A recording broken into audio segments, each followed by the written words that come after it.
Good morning, it's Lisa with Soulshine, and it's morning tea with me. And Charlie, like clockwork, he just knows when I put the phone in that position, he just has to come right around.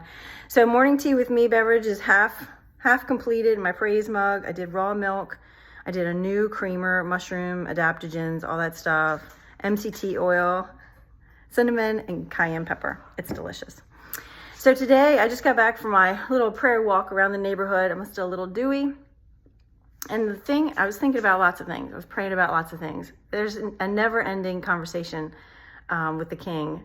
It's like it's not just confined to 2 laps. It's going to continue all day because there's so much to talk about. And there's so many people to pray for. So my conversation today was that we've been duped.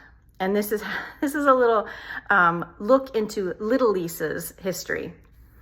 I don't think I've told anyone this story. So when I was probably 7 or 8, I found this really cool book in my house called Amazing Stories. I think I still have it somewhere. And in that book was a story about the Russian family, specifically the Princess Anastasia. And I think there's like Disney movies about it too. But I saw her picture in that book and how she had been kidnapped. And at the time when it was written, it didn't. When I Google it now, I realize her whole family was shot. Terrible. But at the time, she was still out there. And for some reason, I thought as a little girl, like her eyes looked like mine. She had a little square nose like mine. I thought, oh my gosh, I'm Anastasia. I'm the hidden princess. I'm living in Federalsburg, Maryland as a hideout. So for years, maybe not years, maybe a couple years, I thought I was this princess.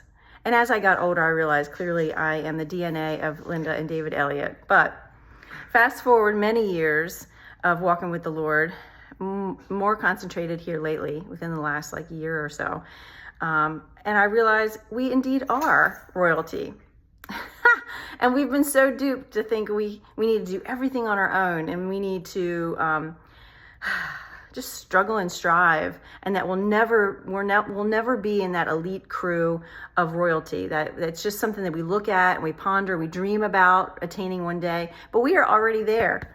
Like I'm an adopted daughter of the Most High King. I have access every day to go into his throne room and whisper into his ear and tell him the things that I want, tell him the things I'm worried about, and he delights in it. In fact, he sings over me. He is dancing right now, me talking about him. You hearing about him, he's dancing and singing over you. That's royalty. And so more recently, I've been praying, teach me how to walk, talk, think, and look like royalty, because I wasn't taught that in Federalsburg. And I realized I have a to-do manual called the Bible that's telling me all the things that I need to know and do and think, how to dress, how to look, how to think, how to talk. I think it was repetitive. Anyway, I just wanted to deposit that into your heart today, that if you're struggling, if you're striving, if you're disappointed, if you're resentful, if you have hope deferred in your heart, take heart. You've already been adopted. Walk as such, talk as such, think as such.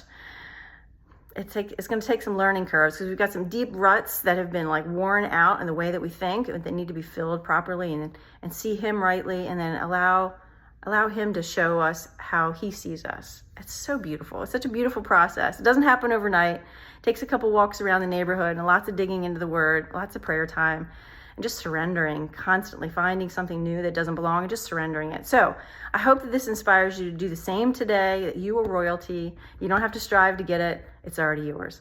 Mwah.